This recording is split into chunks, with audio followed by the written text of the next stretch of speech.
Assalamualaikum warahmatullahi wabarakatuh. Kita bertemu lagi dalam podcast kita yang baru ni. Jadi hari ini kita punya jemputan kita tak lain tak bukan orang yang memang famous, memang dikenali ramai, iaitu kita punya content creator kita tentang pendidikan. Dua orang yang terkenal, iaitu saudara Aziz dan juga saudara Sahlan Najah. Jadi selamat datang ke podcast kita pada hari ini. Terima kasih. Sama-sama. Jadi kita tahu apa tujuan saya panggil kita sembang pada hari ini kan. Kita sembang rakyat, terutama supaya kita tahu kamu berdua adalah content creator tentang pendidikan. Betul. Jadi of course lah kita punya tajuk kita pada hari ini tentang pendidikan lah. Cuma saya nak perincikan lagi apa yang kita nak kupaskan ni.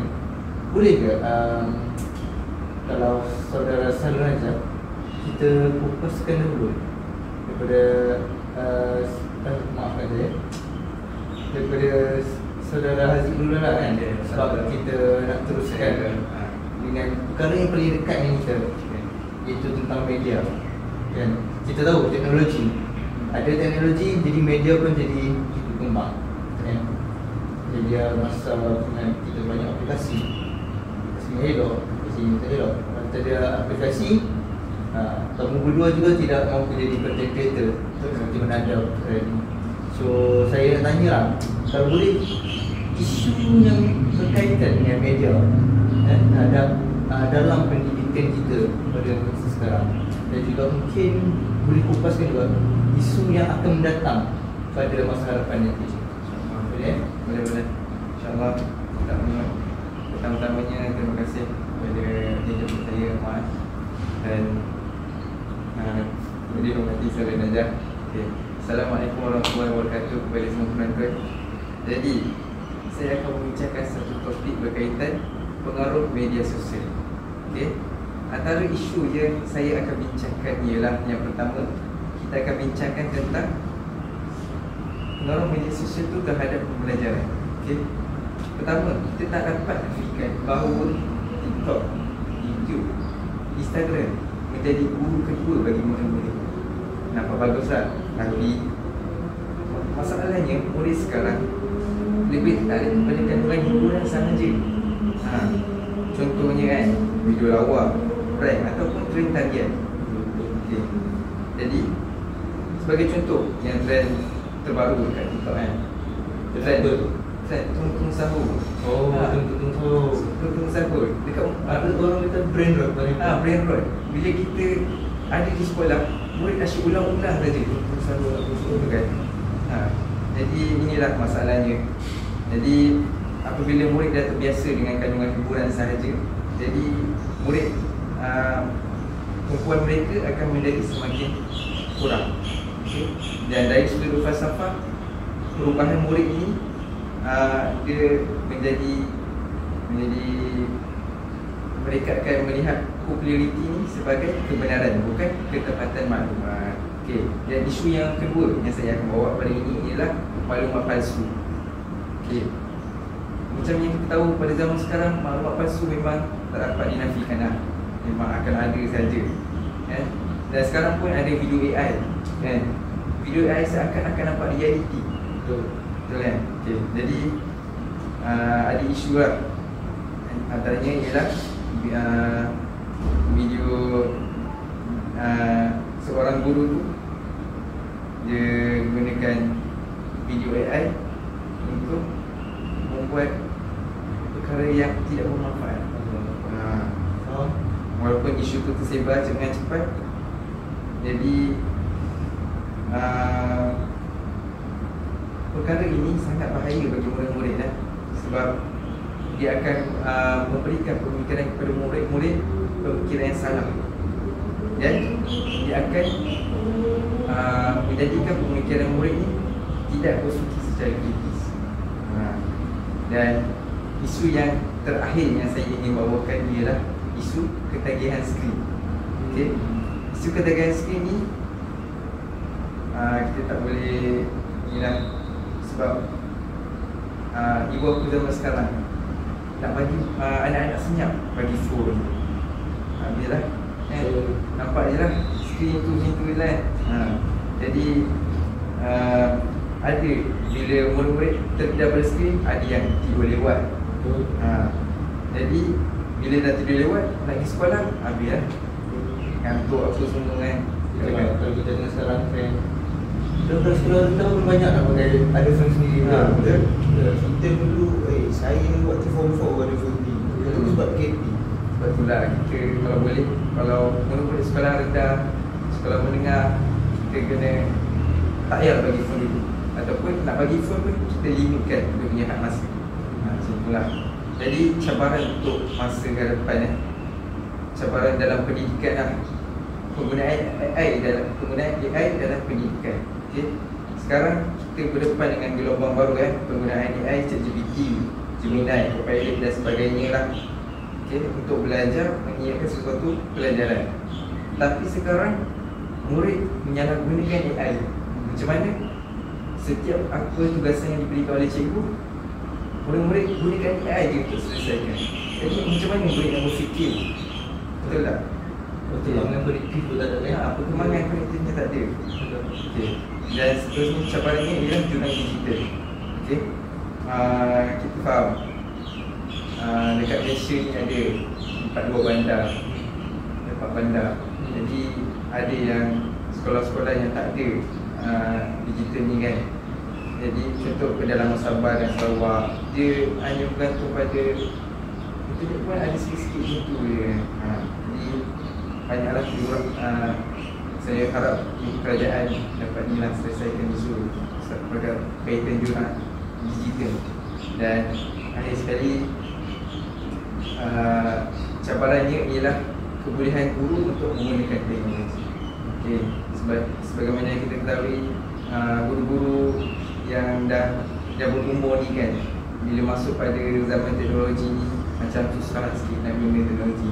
Jadi guru-guru kita yang muda ni, kita perlulah ajar guru-guru yang apa kata? Yang tua lah, yang orang-orang atas, supaya boleh menggunakan teknologi untuk meningkatkan kualiti pengajaran dan pendidikan. Jadi kesimpulannya, media hari ini membawa peluang besar tetapi memberi ancaman juga terhadap pendidikan. Akhir kata, pendidikan bukan sekadar mengajar murid membaca dan menulis, tetapi membimbing mereka membaca dunia digital dengan bijaksana. Terima kasih. So, satu isu yang sangat banyaklah pada segi media ni. Media ni kita tak dapat nafikan ada banyak kebaikan. Kita tak boleh sangkalkan kan. Tapi kita kena lihat juga kepada dia punya keburukan. Sebab apa? Sebab media ni satu kebaikan dia, kita boleh nampak satu kebaikan dia, tapi kita takkan nampak keburukan dia yang datang secara halus tu. Betul kan? Betul. Jadi saya tertarik apabila Saudara Razif ada mengatakan tentang kerajaan, ada sedikit tentang tindakan kerajaan. Jadi saya nak masuk sikit lah tentang cabaran atau isu yang berlaku dalam politik kita untuk pendidikan kita sekarang kan. Jadi kalau kita tengok kan, kalau kita tengok sama sekarang, terutama politik ni mesti akan ada benda-benda. Betul. Semua perkara termasuk pendidikan. Jadi apabila kita cakap pendidikan mesti akan ada kurikulum. Kalau kita perasan setiap kali pertukaran kerajaan mesti berlaku pertukaran dasar kurikulum. Dan yang paling baru kita akan masuk pada kurikulum 2027. Tapi benda ini telah pun lama dirancang. Tapi dalam masa dirancang tu berlaku banyak kali pertukaran kerajaan. Jadi perkara ini pun memberikan banyak efek kepada kita kan, kepada kita sebagai kepada korang juga sebagai pendidik juga kan. Jadi tidak berlaku satu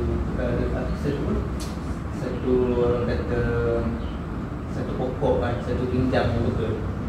Setiap kali berpokok hanya pokok yang baru, naik jenjang baru. Dan hanya berlainan, betul? So seperti yang saudara cakap kata, sekolah bandar dan luar bandar kan? Itu juga berlaku dalam sekarang.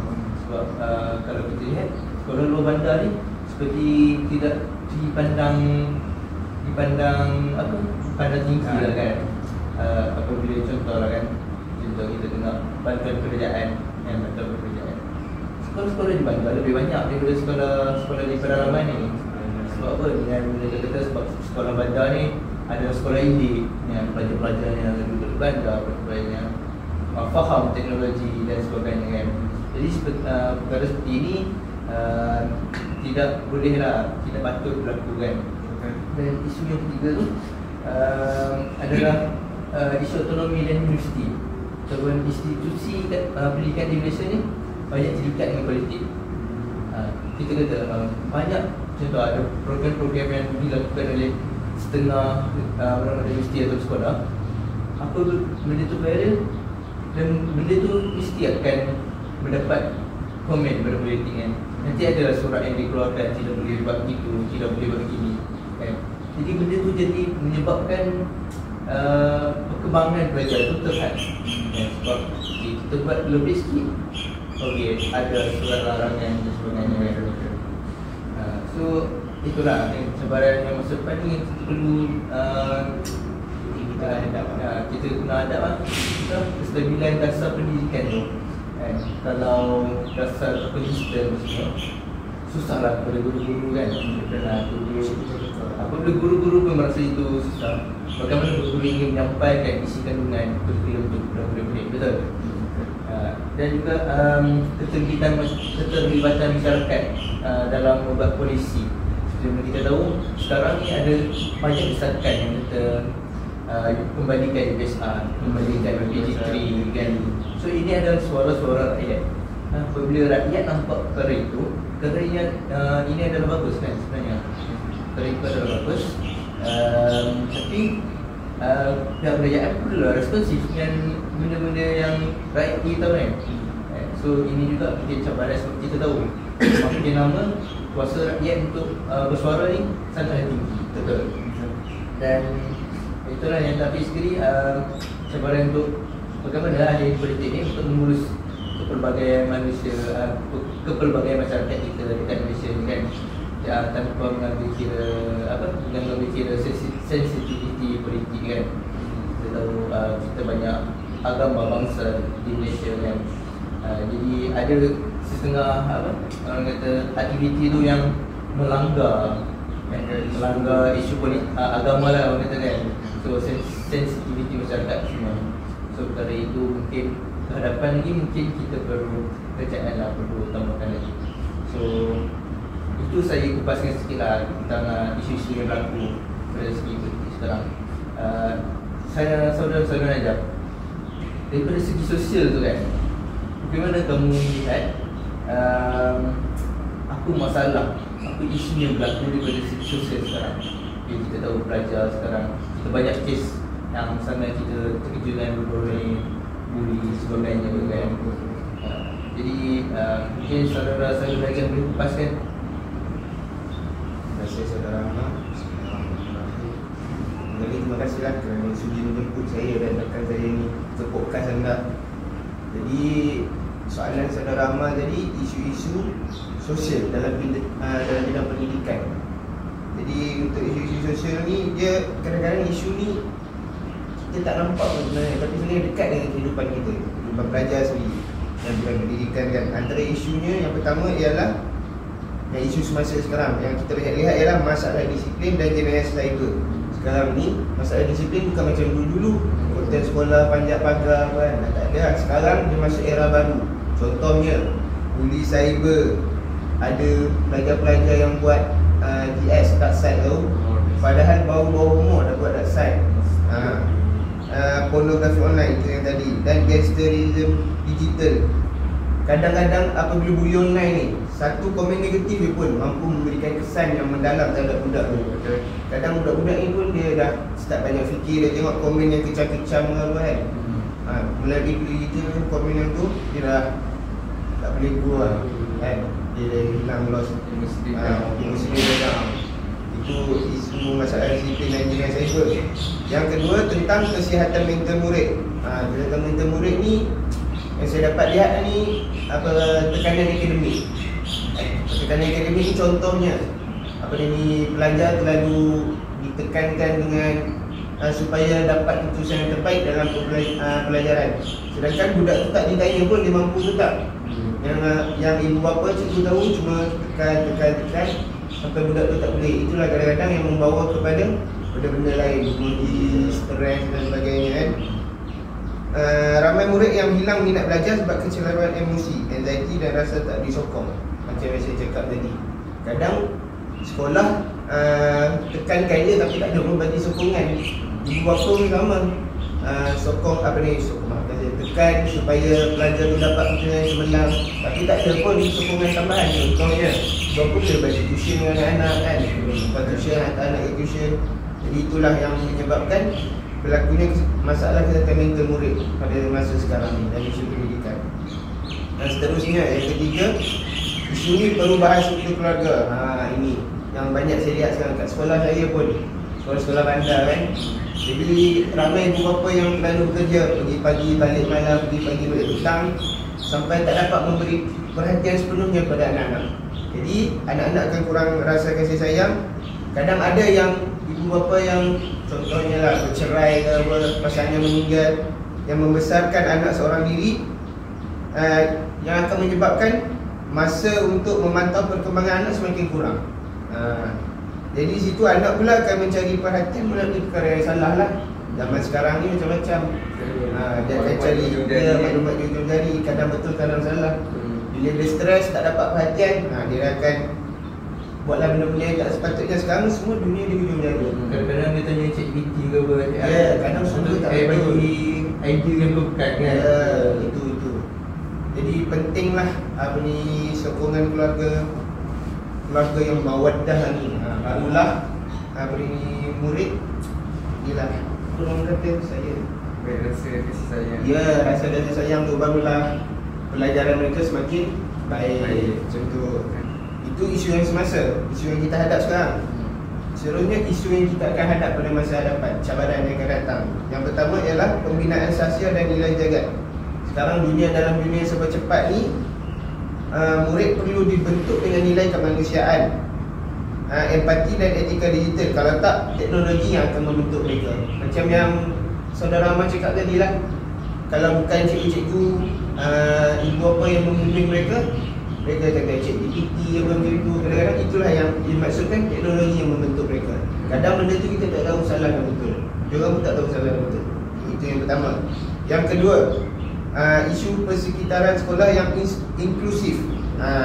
Maksudnya di sini pada masa akan datang mungkin kita akan dapat lihat lebih ramai murid yang berbeza latar belakang. Ada B40, M40, berkeperluan khas. Jadi untuk itu sekolah yang akan datang ni perlulah lebih mesra semua golongan. Bukan hanya mesra kepada golongan yang nampak macam budak tu boleh bawa nama sekolah, itu je yang diberi perhatian. Yang lain dipikirkan tak boleh macam tu. Seterusnya cabaran ni untuk cabaran cikgu ni untuk memastikan, untuk buat budak tu rasa aku ada tempat kat sekolah ni, aku tak dipinggirkan. Itu cabarannya. Yang seterusnya ialah menghadapi perubahan sosial yang cepat. Zaman sekarang budaya viral, konten sensasi, gaya hidup moden dan lain-lain. Semua ni masuk ke dalam bilik belajar sebelum cikgu sendiri sempat terangkan kepada budak-budak. Sebab sekarang apa yang kita highlightkan di sini dunia di ujung jari. Teknologi itu bahaya. Jadi pendidikan perlulah kena lebih responsif dan fleksibel sesuai untuk semua pelajar. Akhir sekali saya nak cakap isu sosial dalam pendidikan ni bukan sekadar masalah murid semata, tapi keseluruhan masyarakat, guru, ibu bapa, kerajaan, semuanya lah sekeliling kita. Jadi kalau kita nak murid jadi insan yang kuat nilai dan akhlaknya, ekosistem sekeliling mereka itu perlu diubah dan semuanya perlu bermula dari sekarang. Jadi satu isu yang sangat membuka minda kan kita pada sebagai orang yang terus dewasa melihat isu-isu yang berada di sekolah-sekolah. Jadi mungkin sampai sini saja kita punya sembang saja kita. Terima kasih kepada saudara Aziz dan juga saudara Najah kerana sudi meluangkan masa untuk meluahkan ataupun melontarkan idea dan isu-isu yang berlaku dalam pendidikan kita sampai sekarang kan. Jadi untuk anda yang menonton, Jangan lupa komen apa pendapat anda tentang isu-isu pada zaman sekarang. Okay, see you when I see you. Kita jumpa di next video. Bye.